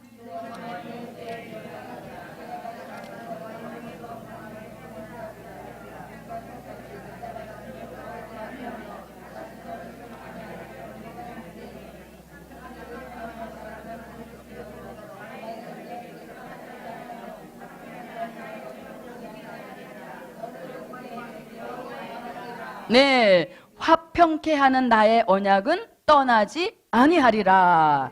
네, 그래서 화평케 하는 나의 언약은 어떻게? 절대로 떠나지 아니하리라. 자, 말라기 2장 4절로 5절에서도 너희와 세운 나의 언약은 생명과 평강의 언약이라. 예, 생명과 그 다음에 평강의 언약이라 이렇게 말씀하죠. 평강의 언약이라. 예, 그래서 하나님이 이렇게 언약의 역사를 계속 말씀해 주고 있는 것입니다. 예, 그래서 하나님이 한 번 하신 언약은 절대로 불변하시고 그 언약은 화평케도 하시고 또 우리에게 생명을 주시고 평강을 주시는 그 언약도 계속 지켜주고 계신다. 이런 의미를 갖게 되겠습니다. 자, 그러면 이제 다시 4절로 오겠습니다. 요한계시록 4장 4절. 자, 지금 우리가 영광 돌리는 하늘교회 조직을 보고 있죠. 그럼 이제 이거 4장을 마치면서 제가 질문을 할 겁니다. 무슨 질문을 하냐면 하늘교회 조직 개편이 몇 가지로 되어 있나요? 요걸 이제 여쭤볼 거예요. 무엇을 중심으로 해서? 하나님 보좌를 중심으로 해서 무엇이 지금 조직이 갖춰져 있는지, 그게 이제 4장 전장의 내용이란 말이에요. 그래서 그 조직을 이제 여쭤볼 겁니다. 자, 그럼 이제 4절을 읽어주세요.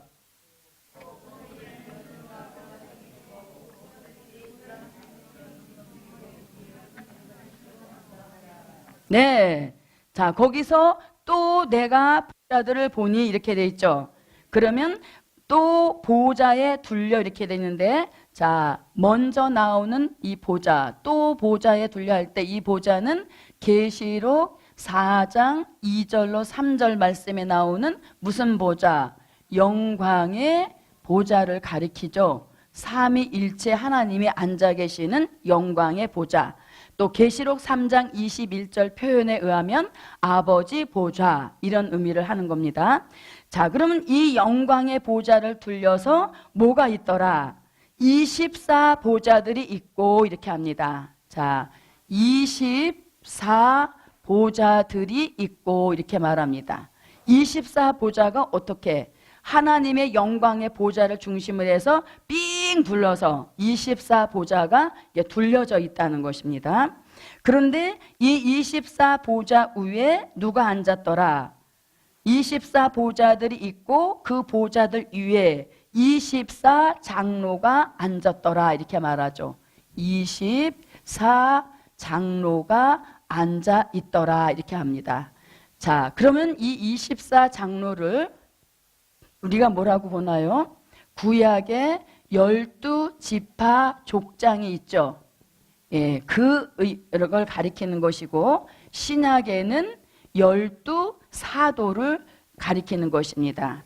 자, 그러면 24 장로가 앉아 있다 할 때 이 24 장로를 12지파의 족장, 12사도라고 말할 수 있는 것은, 자, 계시록 21장으로 와보세요. 자, 계시록 21장에 보니까 12절을 한번 읽어주세요. 21장 12절.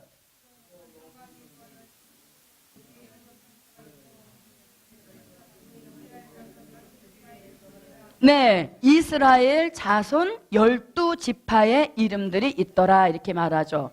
그래서 이것은 요한계시록 21장 12절에서 말씀하고 있고, 자, 그 다음에 어린 양의 12사도의 이름이 있더라. 이것은 14절에서 말씀합니다. 자, 21장 14절을 읽어주세요.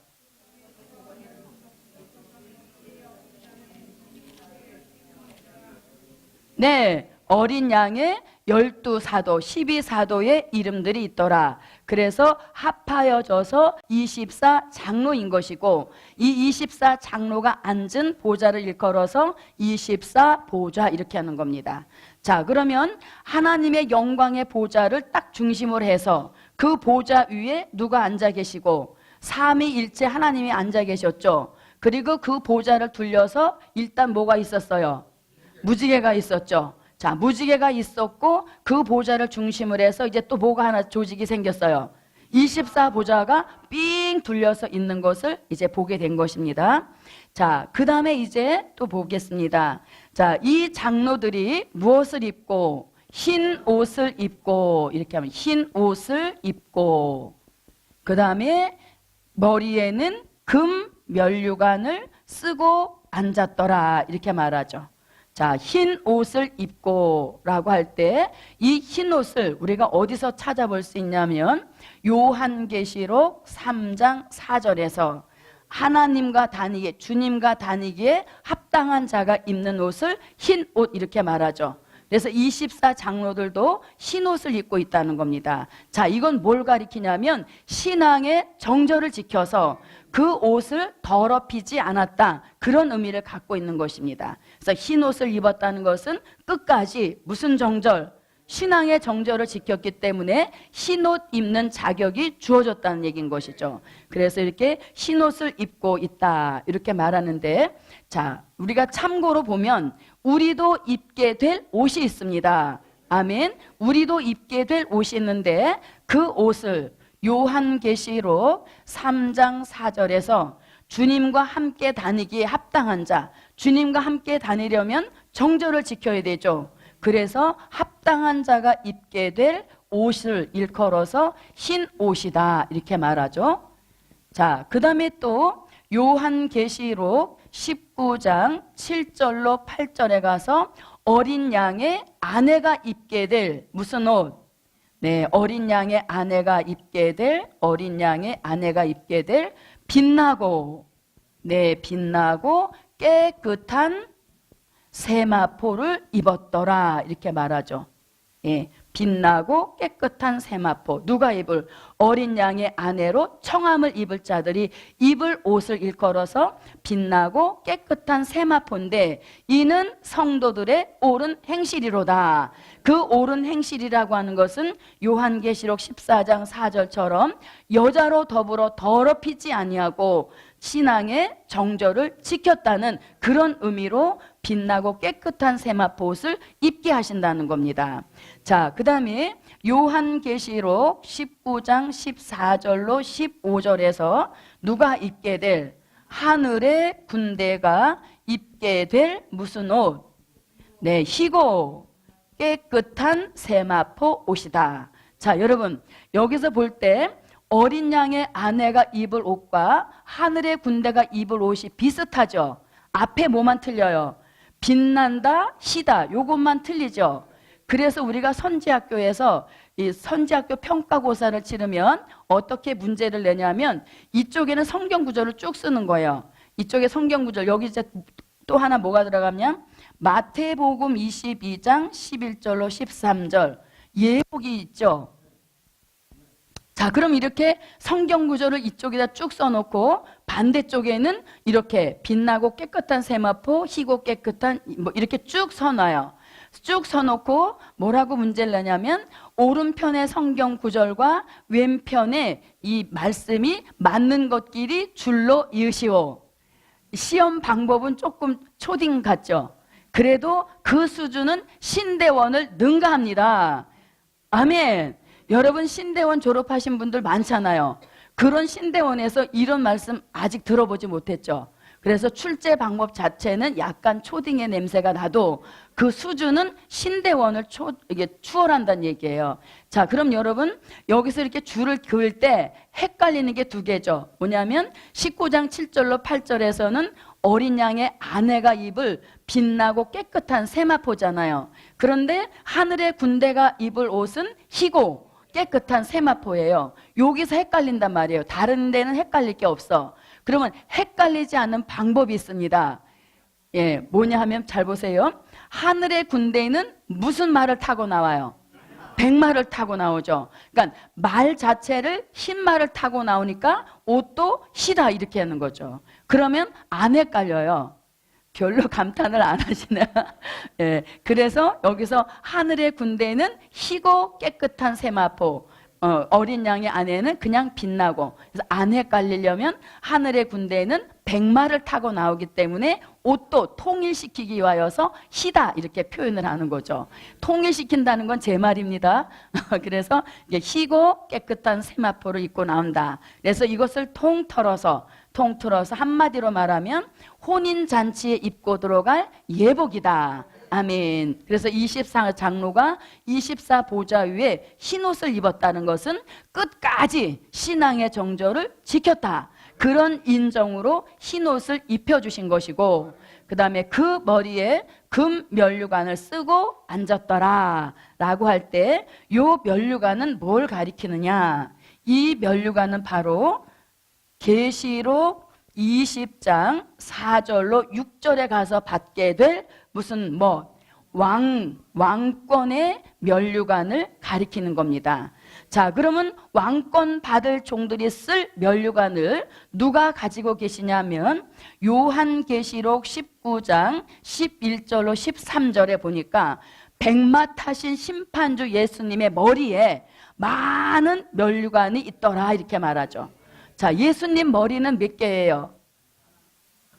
예수님 머리 하나라는 말을 왜 자신 있게 못해요? 그럼 예수님 머리가 몇 개 돼요?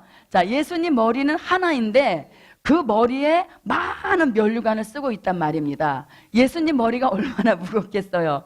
예, 그래서 이건 그런 의미라기보다는 왜 많은 면류관이라고 표현을 했느냐. 자, 계시록 19장은 무슨 장입니까? 심판에 대한 반복적인 계시 중에서 마지막 장이죠. 아멘. 심판에 대한 반복적인 계시 중에서 마지막 장이 19장이란 말이에요. 그래서 19장에서 모든 심판을 다 끝내시는 거예요. 모든 심판을 다 끝내신 후에 계시록 20장에 가서 무슨 시대가 이루어져요? 천년 왕국 그리스도의 나라가 이루어진단 말입니다. 그러면 천년 왕국이 이루어질 때 천년 왕국 건설하는 일에 1등 공신 세운 사람들 있잖아요. 그들이 누구예요? 그들이 바로 순교자와 입맞은 종들인 겁니다. 그래서 입맞은 종의 수만 해도 14만 4천이죠. 그러니까 그들에게 나눠줄 왕관만 해도 14만 4천 개고 또 순교자들이 얼마나 많아요. 그들에게도 하나씩 다 나누어져야 될 면류관이기 때문에 그냥 형용사를 써서 많은 면류관 이렇게 한 것입니다. 그래서 이미 왕권 받을 종들에게 나누어 줄 면류관을 예수님 심판주 머리 위에 많은 면류관이 있더라 하면서 그 면류관이 천년 왕국에 들어가서 왕권 받을 종들에게 나누어 줄 면류관인 것입니다. 그래서 24 장로가 흰옷을 입고 금 면류관을 쓰고 어디 위에 앉았더라? 24 보좌 위에 앉았더라. 그러면 여러분은 머릿속으로 지금 하나님 영광의 보좌를 딱 중심에 놓고 삼위일체 하나님이 앉으셨고 그 위에 무지개를 둘렸고 그 보좌를 중심으로 24보좌가 뿡 둘려 있는 것을 머릿속으로 연상하셔야 됩니다. 제가 오늘 이거 강의를 놓고 집에서 연습을 했는데 24 그리다 보니까 시간이 다 가겠더라고요. 그래서 이제 여러분들이 머릿속으로 상상을 하면서 하늘교회 조직이 어떻게 되어 있는지 그것을 이제 머릿속으로 그려가는 것입니다. 자, 4장 5절로 가겠습니다. 요한계시록 4장 5절 읽어주세요.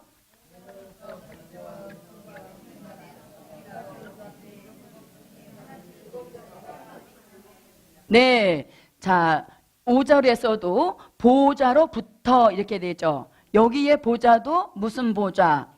이 보좌도 결국은 계시록 4장 2절로 3절에서 말씀하는 영광의 보좌예요. 그러니까 영광의 보좌를 중심으로 하여서 계속적 조직적인 것을 보여주고 계시는 겁니다.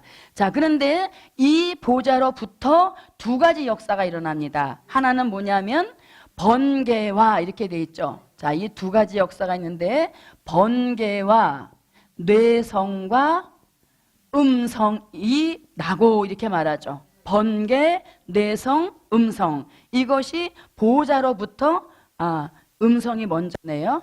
번개, 음성, 뇌성.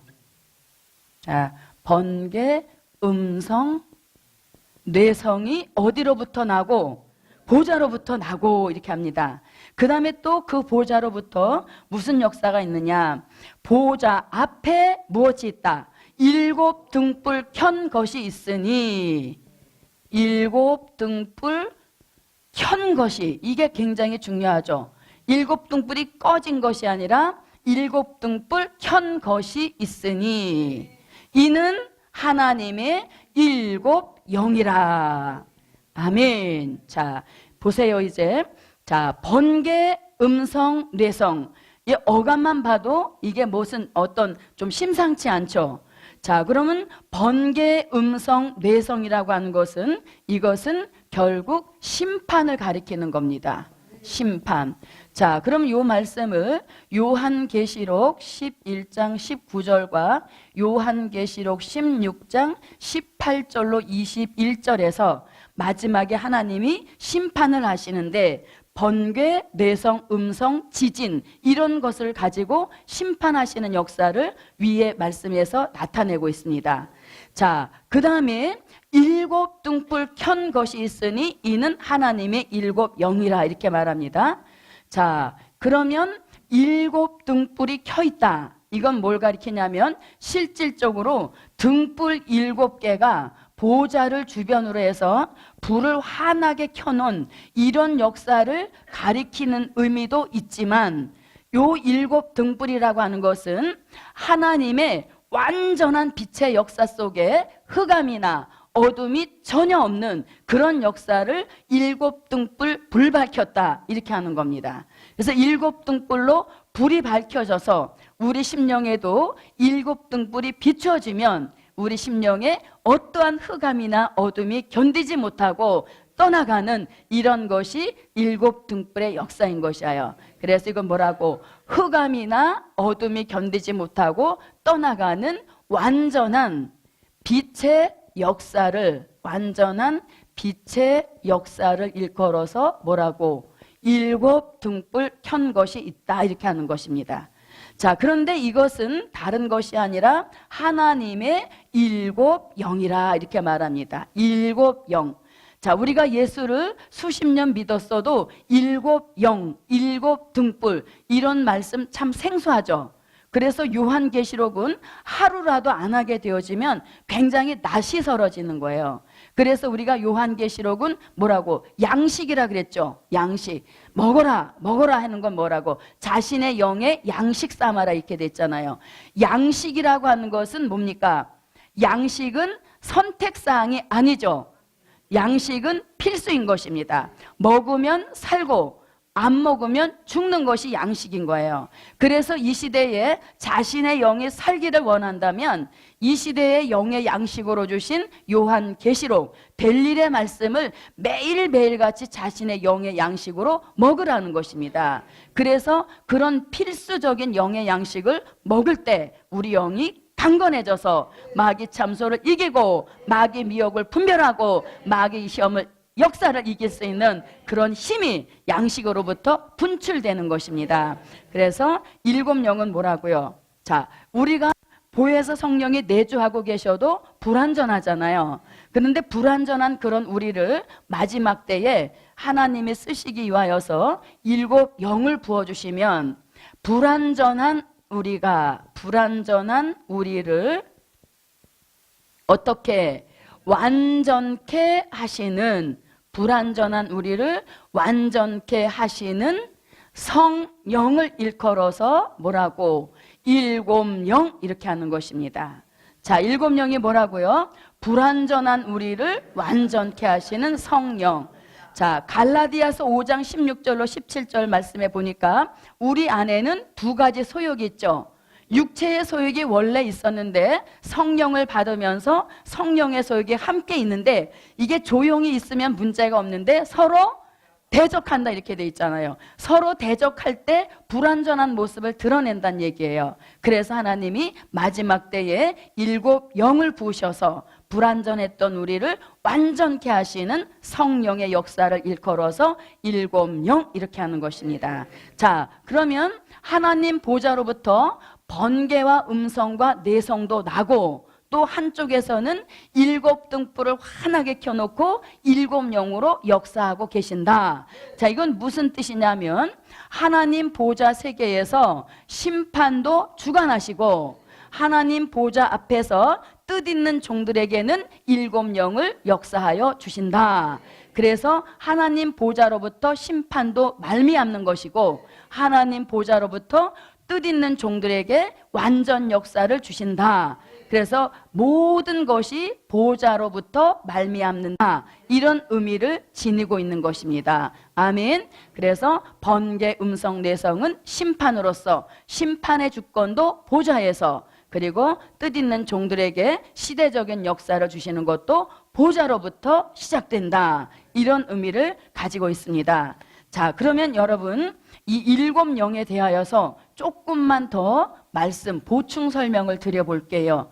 자, 7 영이 뭐라고요? 성령이었죠. 자, 그러면 아까 우리가 삼위일체 영광의 보좌에 성령님도 한 분으로 계셨죠. 아멘. 여기서 아멘 하나면 본인이 이단인 거예요. 그래서 우리가 아까 삼위일체 영광의 보좌에 한 분씩 계셨잖아요. 그러니까 성령은 한 분이란 얘기인 거죠. 자, 그러면 성령이 한 분이라는 것을 아주 요엘 선지자가 너무 정확하게 요엘서 2장 23절에서 성령의 은혜를 일컬어서 비로 표현하고 있습니다. 비. 그런데 이 비가 이른 비로 내리기도 하며 또 늦은 비로 내리기도 한다. 이렇게 비의 역사가 두 번 있음을 말씀하고 있습니다. 자, 23절에서 이른 비 이렇게 놓고 요 이른 비의 역사를 요엘서 2장 28절에 가서 뭐라고 하냐면 내가 내 신으로 누구에게 만민에게 부어주리니, 그러니까 이른비 같이 내리는 성령의 역사 대상은 만민이 받게 된다는 겁니다. 그리고 이걸 받게 되어지면 늙은이는 꿈을 꾸고 젊은이는 이상을 보고 자녀는 장래 일을 말하게 된다. 이렇게 되어지죠. 자, 이렇게 이제 예언을 했는데 이 예언의 성취가 어디에 와서 사도행전 2장 1절로 4절에 와서 오순절 마가 다락방에 실질적 성령이 임하시죠. 성령이 임하시기 전에 예수님이 뭐라고? 너희가 예루살렘을 떠나지 말고 기다려라. 몇 날이 못 되어서 성령을 선물로 주리라 하신 그 말씀의 약속을 사도행전 2장 1절로 4절에 와서 이루시는 겁니다. 그래서 이때 오순절 마가의 다락방에다가 하나님이 약속하신 성령을 보내심으로 120명 문도가 최초로 받게 된 것입니다. 자, 이러한 이른비같이 내리는 성령이 올 것을 사도 요한도 얘기를 했는데 사도 요한이 요한복음 3장 3절로 5절에서 물과 성령으로 거듭난 자만 하나님의 나라를 들어갈 수 있다. 그 성령은 요한복음 4장 10절에서 생수로도 역사한다. 그래서 최초로 수가성의 여인, 야곱의 물에 물길러 왔던 수가성의 여인에게 생수를 주셨는데 그 생수는 요한복음 7장 37절로 39절에서 믿는 자가 받을 성령이다. 그 성령을 이름하여서 요한복음 14장 16절로 17절과 26절에서 이름하여 뭐라고? 보혜사 성령이다. 이렇게 말씀하셨죠. 자, 이것이 바로 이른비같이 내린 성령의 역사인 것이고 이 성령의 역사를 받아서 기독교 2000년이 건재할 수 있었던 힘의 원동력이 바로 보혜사 성령인 것입니다. 이 성령이 저와 여러분의 속에도 내주하고 계시는 것이죠.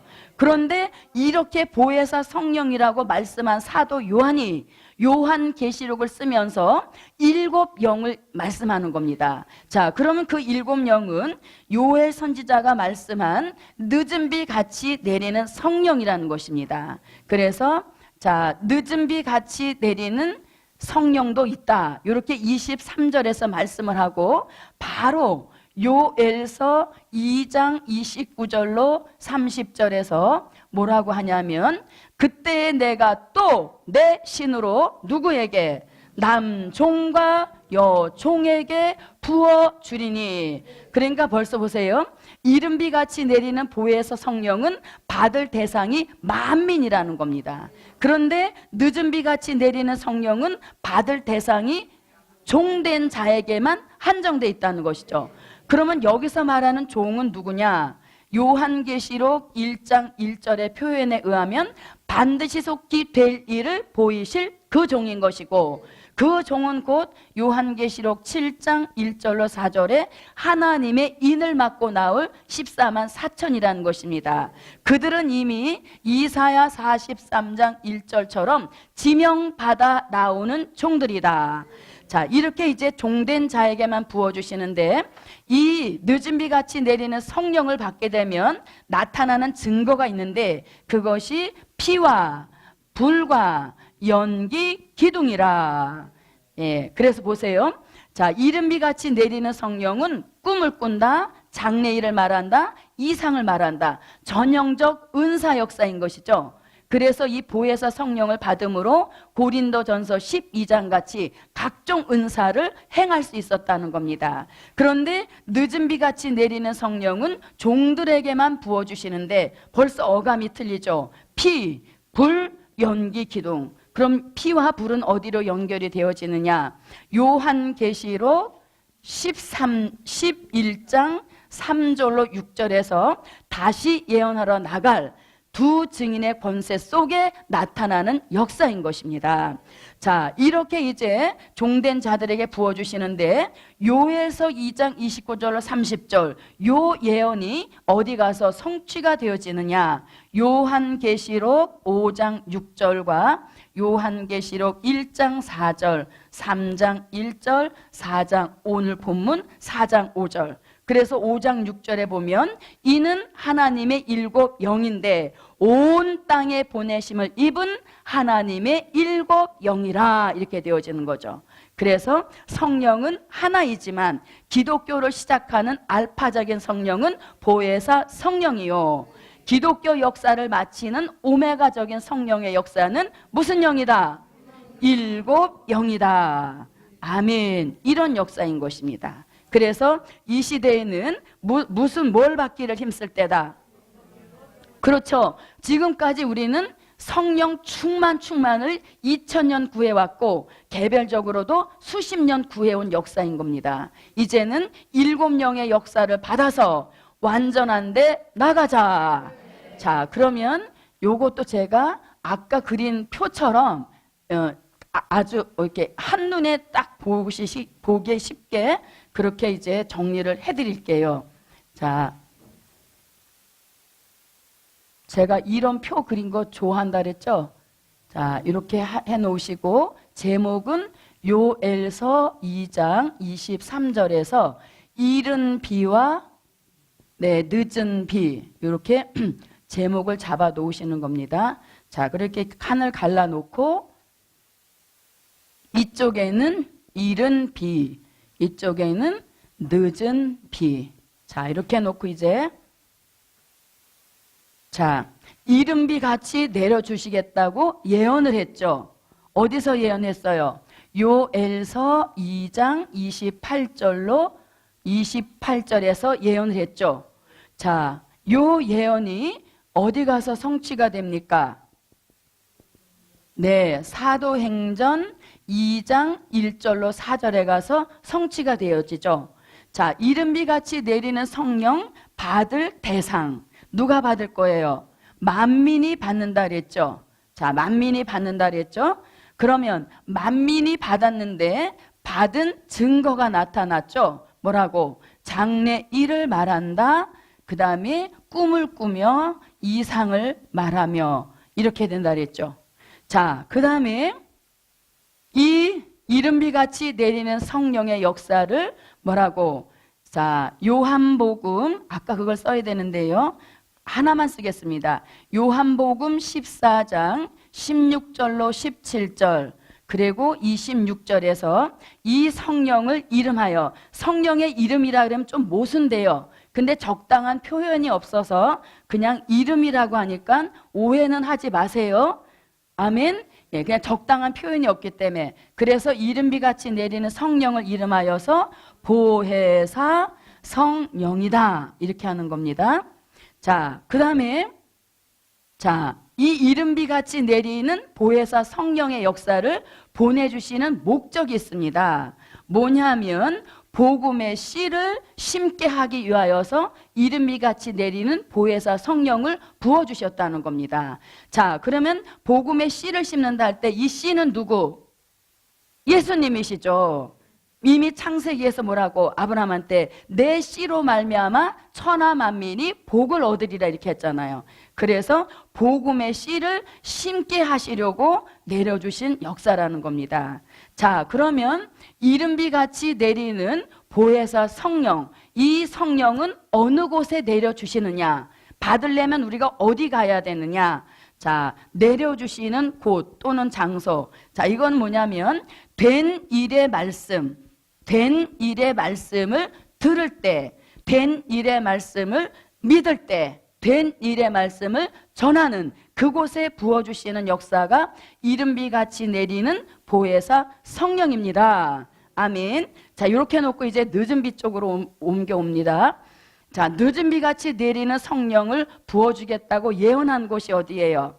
요엘서 2장 29절로 30절이죠.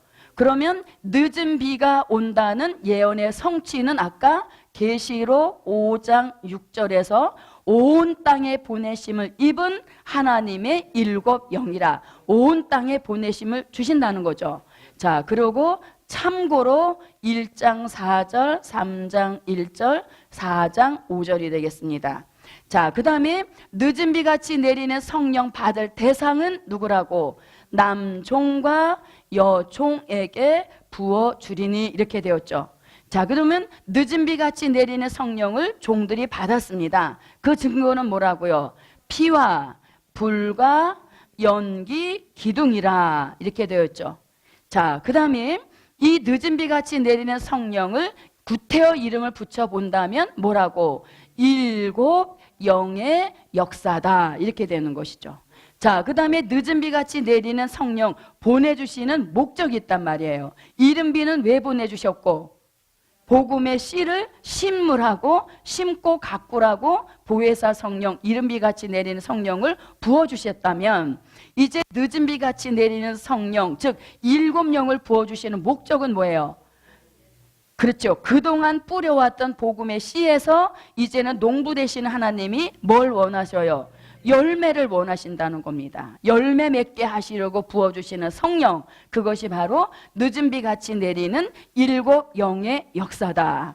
자, 그러면 이른 비같이 내리는 성령이 된 일의 말씀을 전하는 곳에 내려주신다면 늦은 비는 어디에? 그렇죠.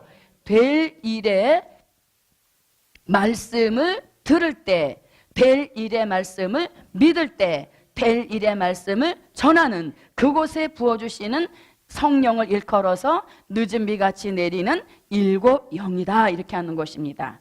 자, 그러면 조금 더 이제 응용해 볼게요. 자, 보세요. 이른 비같이 내리는 성령, 즉 보혜사 성령, 보세요.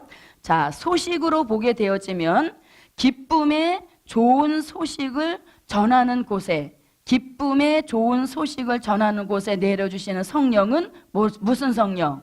그렇죠. 누가복음 2장 10절. 자, 그렇다면 늦은 비같이 내리는 성령, 자, 무슨 소식을 들을 때? 그렇죠. 아름다운 소식을 전하는 곳에 내려주시는 성령을 이름하여서 일곱 영, 늦은 비같이 내리는 역사라는 것이죠. 이사야 61장 1절, 이사야 40장 9절로 10절 등에서, 또 나훔서 1장 15절 등에서 말씀하고 있는 것이 아름다운 소식인 것입니다. 아멘. 자, 이렇게 보니까 한눈에 쏙 들어오죠. 오늘 잘 오셨죠? 제가 이제 문목사님 대타로 가면 첫 마디가 뭐라 그러냐면, 자, 꿩 대신 닭입니다. 오늘 닭고기 요리 맛있게 드세요, 이렇게 하거든요. 닭고기 맛있게 드셨어요? 자, 그래서 이렇게 이른 비와 늦은 비, 그래서 이제는 무슨 비를 맞아서? 늦은 비 같이 내려주시는 일곱 영의 역사를 받아서 농부 되시는 하나님이 원하시는 열매 맺어 나오자, 열매 맺어 나오자. 아멘.